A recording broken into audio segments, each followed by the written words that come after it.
Good morning, everyone, and welcome to a cold February day as I roll up my sleeves because I'm always doing that. Today we have some video game pickups to get to for the month of January.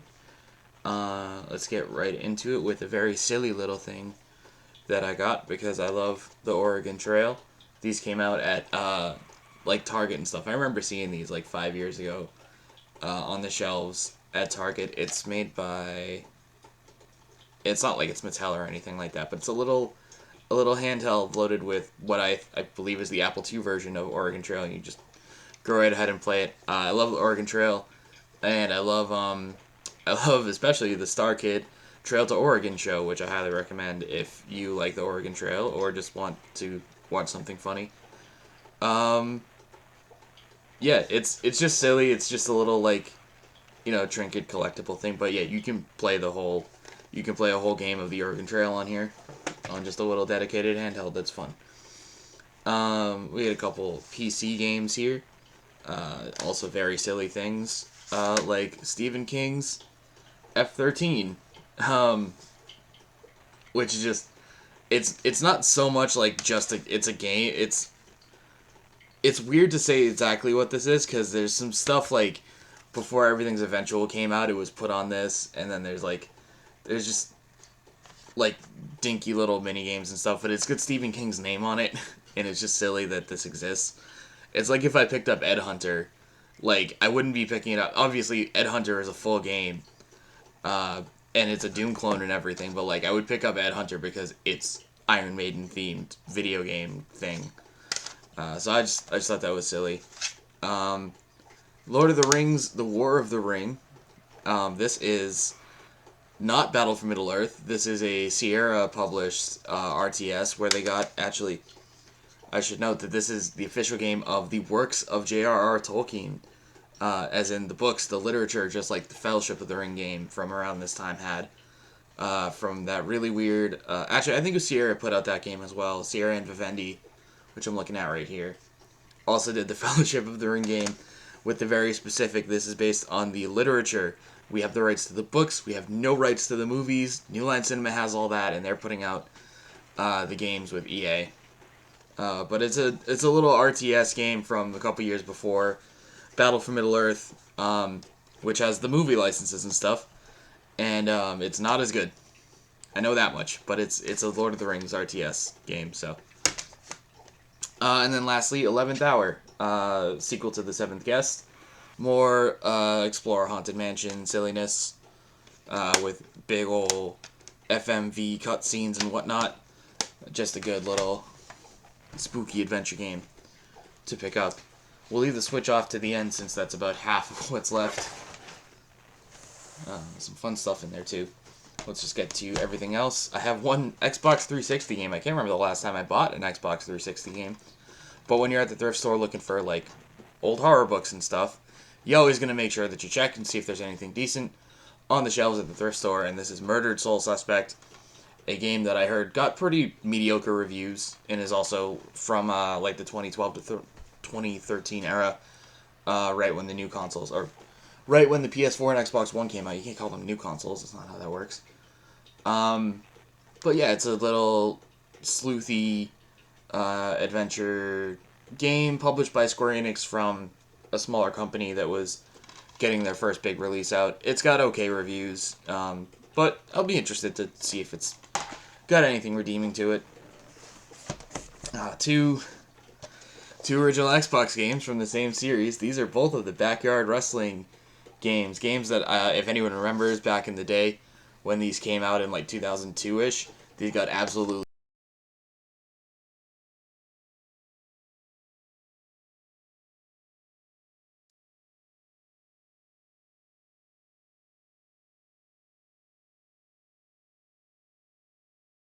of my wrestling fandom because I hate both of the big companies right now. There's so little going on that I'm actually interested in. But I went to an indie show last month, and my god, that was the most fun I've had watching wrestling in a long time now. So I just, not that Backyard Wrestling and indie wrestling mean the same thing when you say those things. It's just that there was one particular match on the show that was a hardcore match, and it wasn't like just hardcore for the sake of hardcore. There was a lot of plunder, if you will, daddy, in the match, and it just reminded me. I saw the Backyard Wrestling Games like the next day, and I was like, yeah, I could get some of that, get a little bit of that over the top silliness. The soundtracks in these games are actually kind of ridiculous. Very early 2000s, and definitely has a lot of Insane Clown Posse on them, because that's, yeah, there they are. That's very much the vibe, the JCW, the Juggalo Championship Wrestling stuff. But Andrew WK, Hoobastank, some names here, taking me back. Bad Brains is in here, Mudvayne, Saliva. Not stuff I listen to on the reg. This is the first one, has some Bowling for Soup on it. Rancid, Sum 41, that's a little bit more my speed, but yeah, crazy soundtracks in these. And the rosters too, the rosters are very silly. The rosters have like, I think it's Sabu, that's not Sabu on the front, obviously, it's a very short-haired man. But like Sabu's in this because he was in like Purgatory at the time, not coming back to WWE up until the ECW relaunch happened. New Jack, a horrible, horrible man. On the front of the second one. I know Sanjay Dutt is in this, is on at least one of these. Vampiro, and then there's like porn stars and stuff. Tara Patrick is in here. I know that they, Major Guns, who I think did some adult stuff as well, after WCW closed. So stuff like that. That's the very eclectic and very weird, very indie-rific, early 2000s roster for you. So just pick them up because they're still pretty cheap and they're very silly, and I don't know, just vibed with it a little bit. So a couple PS4 games here. These are all very heavily discounted PS4 games. I only bought PS4 games because they went on crazy sales. Biomutant is just this cheap normally now. But I really wanted to give it a try and give it some credit because I like THQ Nordic. I think that they put out interesting things. They pick up some games from some smaller developers that I want to give a try. And Biomutant had it doesn't have the actual production quality of a AAA game from what I've seen, but it's got the chutzpah of it, and I know a lot of people really tried to treat it like it was a AAA game, but it got like 6 or 7s. But it's got some interesting stuff going on with the combat and the look of it and everything, and I'm definitely worth giving a try, I think. And again, very, very cheap game. This was like $8 on Amazon. Dolmen, which I did, of course, have to look up what Dolmen means, and Dolmen is a portal between dimensions or between worlds or something like that. Stonehenge is often assumed to be some sort of dolmen, so that's what I learned what a dolmen is, and that's what you're doing. You're traveling between dimensions. It's spacey horror.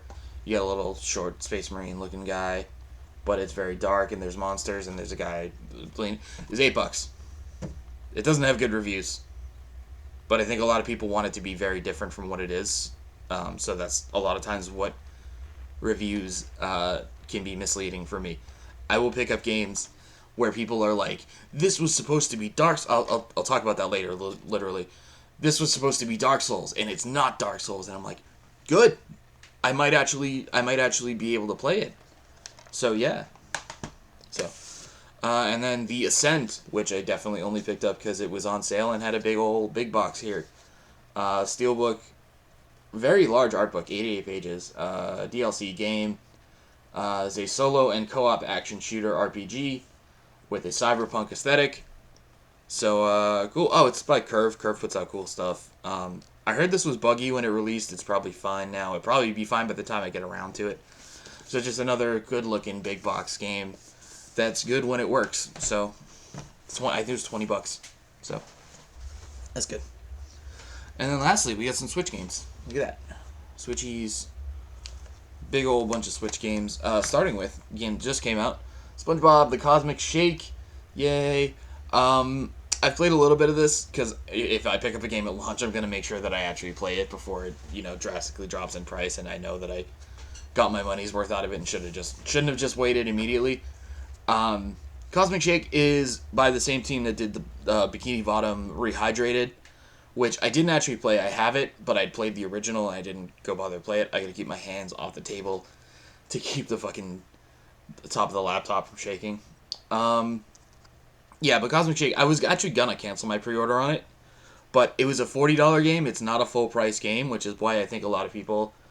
It's probably worth picking up for a lot of people because it's not full price. It's not. You can lower your expectations a little bit, and that is a little sad though because you can tell that they're being pretty heavily constrained on the budget for SpongeBob SquarePants, a game that Viacom and Nickelodeon could give them lots of money to make a full-fledged Bikini Bottom sequel for 3 generations later. But no, it's very. There's a lot of things that I feel like they probably already let on that they would have wanted to do, but they couldn't. So it's very much the vibe from the visuals and the production quality that I've seen for Bikini Bottom Rehydrated, which was a remake of an amazing game, and this is about on the same level. I've played 2 levels so far. I like it. I like the writing. I like the presentation. I think it's all pretty solid. But you definitely will come away from this thinking that they could do more if they actually got full budget full budget for it. Both the Turtles games that I had promised myself I would not pay full price for these because if I mentioned it before, I don't remember, but I am not a Turtles fan. I don't have any memories. I have never watched the cartoon. I've never watched the movies. I've never had any connection to them that is not based entirely on them being in good video games, which includes Turtles 2, the arcade game, Turtles in Time. Mostly those two, I think, which are games that, are on the top of everybody's list when you get into video games, retro gaming. And I went and I played those, and they're very good, and I had no connection to the license, just enjoyed it. And so when you get a full remake, sorry, not a full remake, a full sequel by .emu and Tribute Games called Shredder's Revenge, and it's phenomenal. It's so good. Take what they did with Streets of Rage 4, imagine it in the Turtles game. It's bright, it's colorful, it's got great music. It's awesome. I already played it through once. It's pretty short, but obviously a lot of replay value, especially with different characters and things. I really went after saying, oh god, I gotta play this, and I gotta play it as soon as I get it. Because Nintendo Force, obviously a very retro-focused magazine, being that they're trying to continue the legacy of Nintendo Power, but Nintendo Force actually gave this a perfect 10 score and awarded it 2022 Game of the Year for them. So they must be probably some big Turtles fans over there. They probably had a little bit more nostalgia for the license. But man, you give a 10 out of 10. I understand why a retro-focused company or publication gave this a 10. I would give it a 9. But if you have any interest in this, it's good. It's damn good. Damn good game. And then on the other hand, we have the Cowabunga Collection. Again, big deal for people.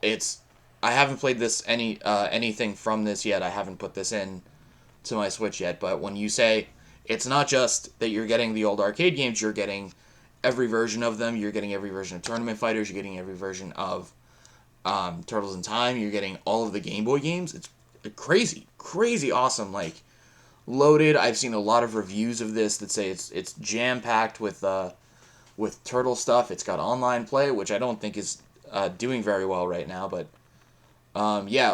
basically what a package like this is supposed to be. So I'm very glad that I picked this up because it's got some fantastic games on it. And we'll move on to, let's see, something. This is a little silly thing. It's just Game Builder Garage. I don't know if anybody that I know has played this, but it's a $30 first-party Nintendo release where you basically do a Super Mario Maker, but without having it have to be Mario.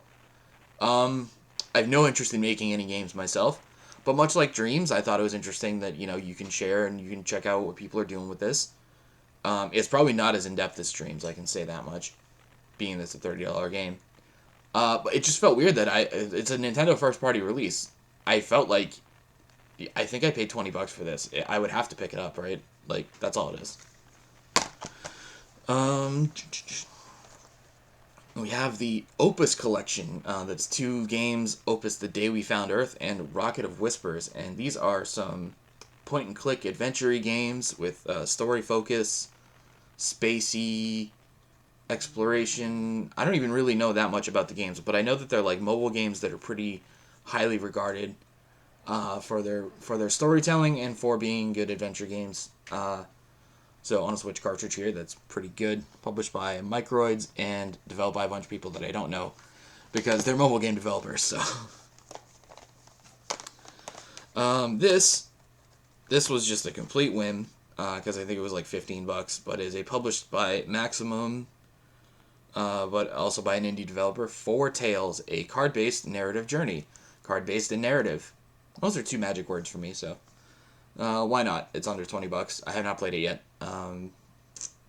but be worth a shot. See if it's got a battle system or a card game type that will draw me in.